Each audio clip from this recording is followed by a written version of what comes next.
बीज अंकुरे अंकुरे ओल्या मातीच्या कुशीत कसे रुजावे बियाणे माळरानी खडकात. बीज अंकुरे अंकुरे ओल्या मातीच्या कुशीत कसे रुजावे बियाणे माळरानी खडकात.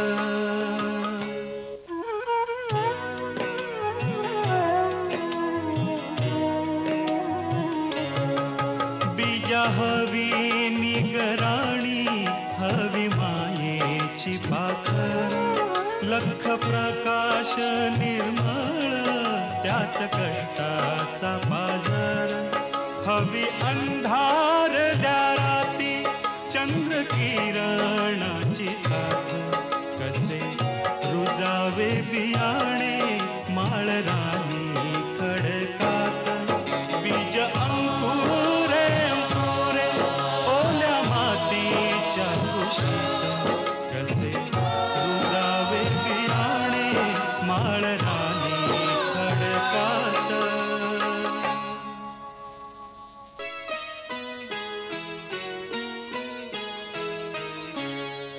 बीज अंकुरे अंकुरे ओल्या मातीच्या कुशीत कसे रुजावे बियाणे माळरानी खडकात. बीज अंकुरे अंकुरे ओल्या मातीच्या कुशीत कसे रुजावे बियाणे माळरानी खडकात.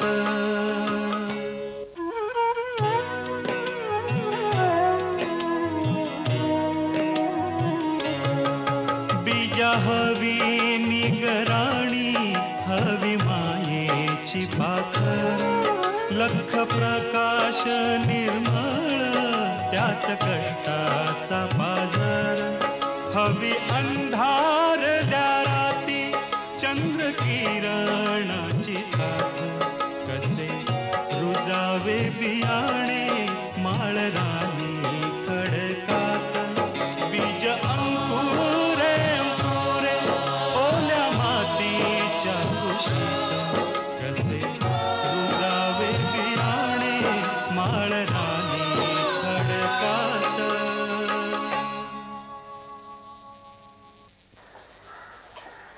काय ठरलं तुझं? अरे तुझ्या दादानी पैसे देऊ केले होते. वकील साहेबच नको म्हणाले. हा त्यांचा मोठेपणा आहे. खरं तर मलाही कसंच वाटलं त्यांनी पैसे घेतले नाही ते. योग्य. मला तुझा अभिमान वाटला. हो ना. सुमीच्या वाढदिवसाचा भुर्दंड त्यांना कशासाठी? नाही माई, हा भुर्दंडाचा प्रश्न नाहीये, तत्वाचा आहे. यात कसला आलं रे मेल्या तत्व? मला नाही आवडणार माझ्या मुलांना लोकांकडे असली कामं केलेली. का रामशास्त्र्यांनी लहानपणी नाही का भरलं पाणी सावकाराकडे? पाणी भरलं म्हणूनच ते रामशास्त्री झाले, न्यायाधीश झाले. मी तर बागेलाच पाणी घालणार आहे. तुझं मेल्या एकच पालुपत. अरे पाणी भरून नाही मोठे झाले ते, अभ्यास करून झाले. ते मी करणारच आहे. खेळणं बघणं म्हणजे जीवन नव्हे. पोपटपंची करू नकोस. पोपटपंची? किती महान तत्व मला सांगून गेले गुरुजी जाता आता. चुकलोच, ते गेले नाहीत. शब्द हे शस्त्र आहे, ते जपूनच वापरलं पाहिजे. किती महान तत्व त्यांनी मला सांगितलं भाषणात. अरे हो, पण ते आत्ताच अंमलात आणायला हवंय का? वाढत्या वयाबरोबर येईल समंजसपणा तुला. न पेळणारी व्रत वैकल्य करू नयेत असं माझी आजी सांगायची मला. न पेळणारी ओझी उचलू नयेत माणसानं. नसती सोंग मेल्याची. माई, हे सोंग नव्हे, एक प्रामाणिक प्रयत्न आहे. माणसाने ओझी उचललीच नाही तर माणूस निष्क्रिय होईल. मानवाची प्रगती खुंटेल. खुंटू दे. खुंटू दे? हो, पण माझा गोट्या वकील साहेबांकडे गडी आहे असं कोणी म्हणालं तर मेल्याहून मेल्यासारखं होईल मला. अगं बाई, कष्टात कमी पडत नसतो हे मी का तुला सांगायला पाहिजे? म्हणजे अर्जुनाला श्रीकृष्णाला भगवद्गीता सांगण्यासारखं होईल. ही स्कॉलरशिप मिळाल्यापासून तसंच झालंय तुझं. असं कसं म्हणतेस माई? तू रात्रंदिवस आमच्यासाठी खपतेस, या घरासाठी. या श्रमांना हीन का समजायचं? या श्रमांना काहीच का प्रतिष्ठा नाही? तुझा आदर्श माझ्या समोर असताना मी कष्ट करताना का लाजायचं? अरे पण मी माझ्या घरात भांडी घासते, लोकांकडे जाऊन भांडी घासलेली आवडतील तुला? चालेल तुला ते? तो मुद्दाम वेगळा आहे. वेगळा कसा? हे बघ माई, आपला मुद्दा होता की श्रमाला प्रतिष्ठा आहे की नाही. श्रमाला प्रतिष्ठा आहे. दुसरा मुद्दा, मी काकूंच्या घरात श्रम करावेत का? आता हा प्रश्न झाला तत्वाचा. आणि तत्व आहे की दिलेलं वचन पाळायचं की टाळायचं. कसलं मेलं वचन? उगाच मोठे मोठे शब्द वापरायचे. मिने बेचैन. वचन हे वचनच माई. राजा हरिश्चंद्राने स्वप्नात दिलेलं वचन पाळलं हे तुला ठाऊकच. ते वचन पाळण्यासाठी त्यांनी राज्यत्याग केला, वनवास पत्करला. मग मी जागेपणी दिलेलं वचन का पाळू नये? शिवाय मला वचन पाळण्यासाठी वनवासात नाही, बागेत जावं लागणार आहे. माझ्यापेक्षा तुला तुझ्या शब्दांची किंमत जास्त वाटते. रामाला वचन पाळण्यासाठी वनात जावं लागलं. तेव्हा कौसल्यानं तिला असंच अडवलं असणार. रामाचा आदर्श पाळताना मला रामाचंच दुःख भोगावं लागणार. माई, माझा नाईलाज आहे. तू बेले ऐकणार नाही सर. मग विचारायला कशाला आलास मला? खरं सांगायचं माई तर मी विचारायला आलोच नव्हतो, सांगायलाच आलो होतो. तू रागवलीस तरी शब्द पाळण्यासाठी मला तुझा क्रोध सहन करावाच लागणार. परमेश्वर तुझा राग शांत करू. मी येतो माई. अनवाणीच जातो.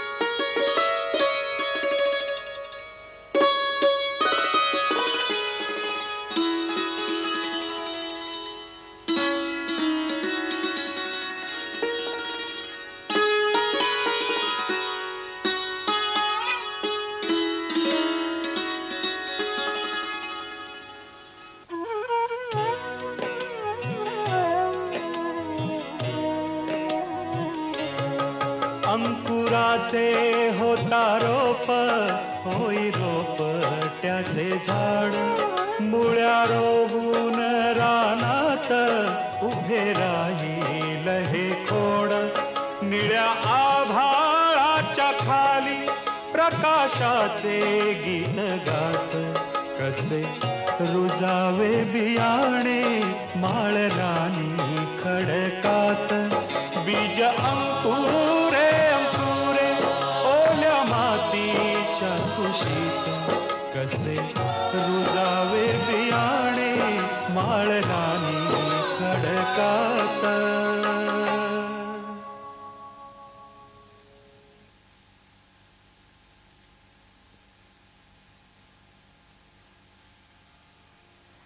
काय रे, मालकीन बाई आहेत का घरात? नाही, त्या बाहेर गेल्या. तरी पण बसूया का आपण? हो चला आपण बसूया. त्या कसल्या जातात एवढ्या उन्हात बाहेर? झोपून पडल्या असतील धाराडून. झोपमोड होऊ नये म्हणून गडी नोकरांना सांगून ठेवण्याची पद्धतच आहे. स्वानुभव आहे वाटतं. तू का रे हसतोस? पाणी घेऊन ये.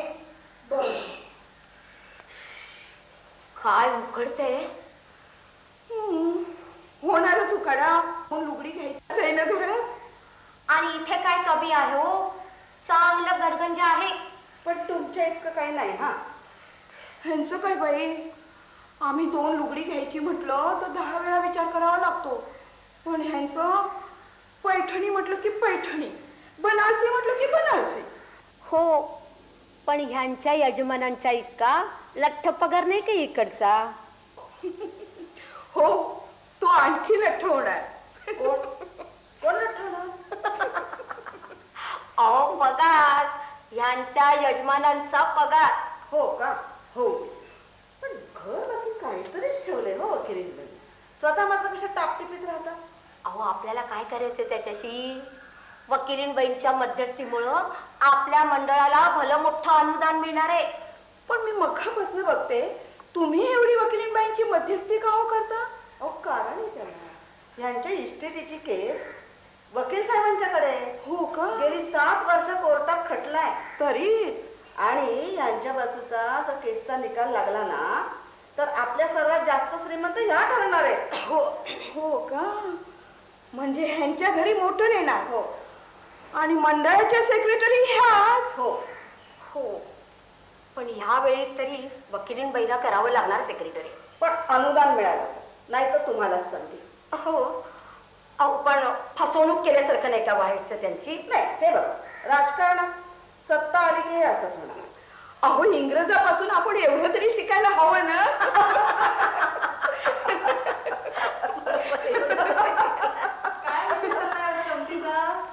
काय नाही असं.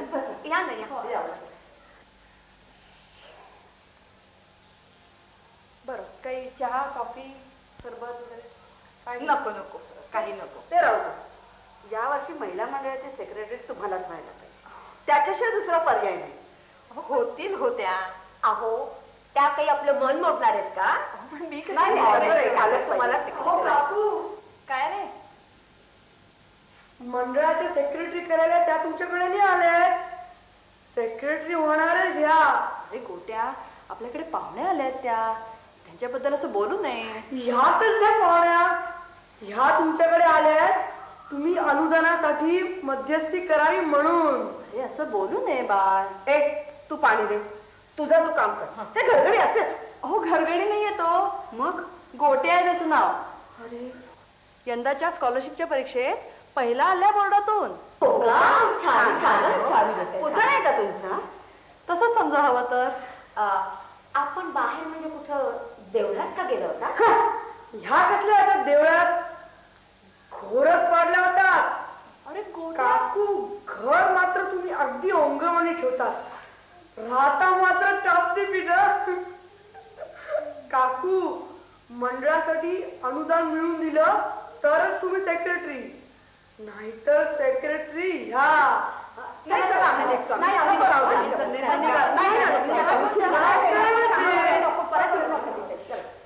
इंग्रजांकडून शिकायला नको का काहीतरी? काय झालं?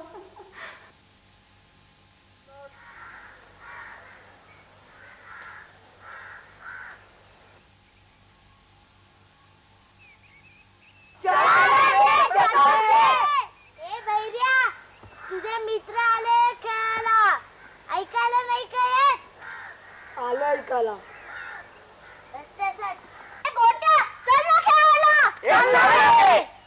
खेळ? मित्रांनो, खेळ खेळून कोणाचं भलं झालंय? तासन तास आळशासारखं बसून भलं होतं बरं का? तुम्हाला एवढं कसं माहिती नाही? खरंच आईच्यासारखं काय बसलायस रे? कॅप्टन असं बसला तर टीमचं काय होणार आहे? तुला दादा रागवले का? अरे सुमाशी भांडण झालं असेल. नाही, माझं सुमाशी भांडण झालं नाही. मला कोणी रागवलंही नाही. मी आळशी पण झालो नाही. तुम्ही मला समजू शकला नाहीत. परमेश्वर तुम्हाला क्षमा करो. मित्रांनो, मी चिंतन करीत होतो. चिंतन चिंतन म्हणजे काय? चिंतन म्हणजे काय रे? चिंतन म्हणजे चेहरा लांब करून बसायचं. प्रश्नांची उत्तर सरळ द्यायची नाही. काहीही करायचं नाही. खायचं नाही, जेवायचं नाही, खेळायचं नाही. असं होय गोट्या? होय. नाही मित्रांनो, चिंतन म्हणजे एकाग्रपणे विचार करणं. माझं म्हणणं तुम्हाला आज पटणार नाही, उद्या पटेल, परवा पटेल. तेव्हाही पटणार नाही. मला शिकवू नको. सुमा, खेळ खेळून जीवनाचा उत्कर्ष साधता येणार नाही. आमचे गुरुजी म्हणतात, जीवन हे हसून खेळून बागडण्यासाठी नाही. तू आणि तुझे गुरुजी बसा झाडावर. पण आता मी कळत तरी काय? घरी जा, चिंतन करा, अभ्यास करा, जीवनाचा उत्कर्ष साधा. चालेल. जा.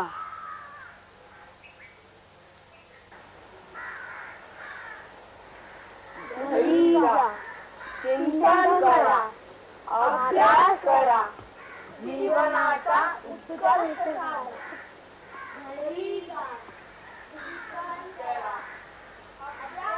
खेळणार नाही रे, पण चिंतन करता येईल का रे मला?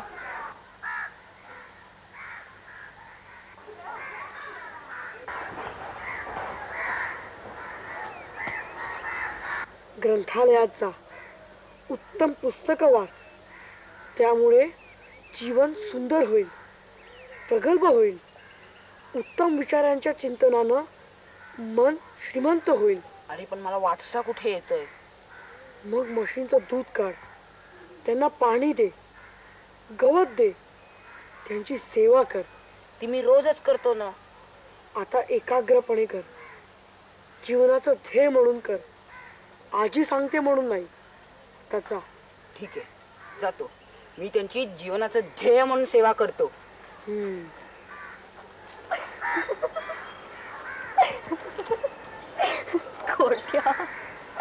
तू ही मला समजून घेऊ शकली नाहीस. तू दैव माझं.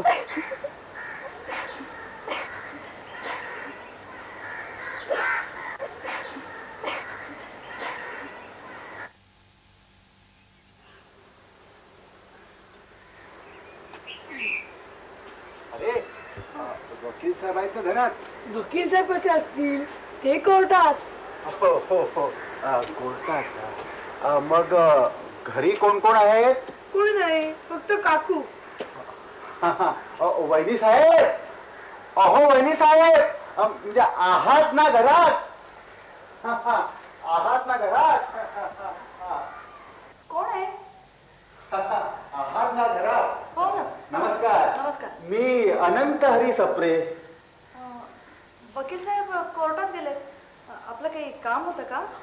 माझं असं काही काम नव्हतं, त्यांचंच काम होतं. मी नाही समजले. हो, म्हणजे झालं काय, आज सकाळी कोर्टात जाताना वकील साहेब पैसे घेऊन न्यायला विसरले. मी भेटलो, म्हणाले अनंतराव जरा एक काम करा बुवा, म्हणजे आमच्या घरी जाऊन आमच्या कुटुंबाकडून 1000 रुपये घेऊन या. आता वकील साहेबांचंच काम, आम्ही नाही म्हणणं शक्यच नव्हतं.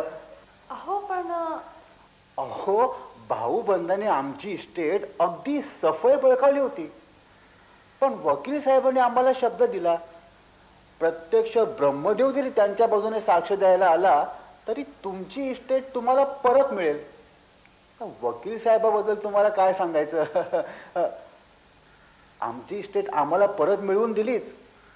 निकाल लागला तेव्हा प्रतिपक्षाची तोंड अगदी बघण्यासारखी झाली होती.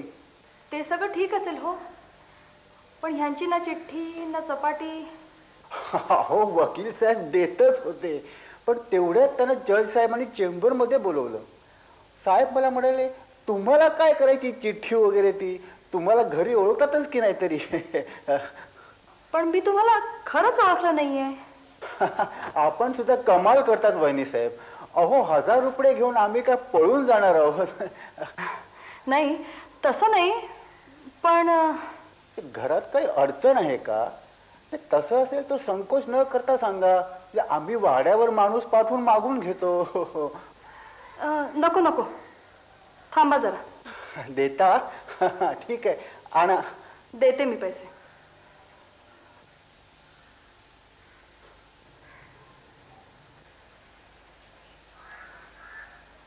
या या वकील साहेब, या या. तुमचे मित्र आलेत, सप्रे. वकील साहेब कुठे? वकील साहेब नाहीच आहेत. मी तुमची परीक्षा घेतली. आल्या आल्या तुम्ही मला विचारलं वकील साहेब आहेत का घरात, आणि मग काकूंना सांगितलं की वकील साहेब कोर्टात आहेत. 1000 रुपयांची थाप पण मारली. गृहस्था, चोरी करणे पाप आहे असं कळत नाही तुम्हाला? हे म्हणजे ते माणसाने पाप केली तर त्याची फळं याच जोडणी भोगावी लागतात. बरं अरे बाबा, कसली पाप आणि कसली फळं? काकू, माणूस हा जन्मतः पापी नसतो. नसेल, त्याला परिस्थिती पाप करायला लावते. अरे पण त्याचा इथे संबंध काय? संबंध आहे ना, तुमच्याशी आहे, माझ्याशी आहे. बरं बरं, असू दे. पण ते इथे सपरे बसवते ते कुठे आहेत? ते सप्रे नसावे. काय? ते भामटे होते. कशावरून म्हणतोय? मी ओळखली ना त्यांची युक्ती. मी त्यांची परीक्षा घेण्यासाठी वकील साहेब आले असं मुद्दाम ओरडलो. बरं मग? तर ते म्हणाले, अरे बापरे, आणि पळाले. अरे पण तू पळू कसं दिलास त्यांना? अहो काकू, मी आधी दार आणून असा उभा होतो, मग असं आलो, ते पळाले. धन्य आहे रे बाबा तुझी. ठीक आहे, झाडांना पाणी.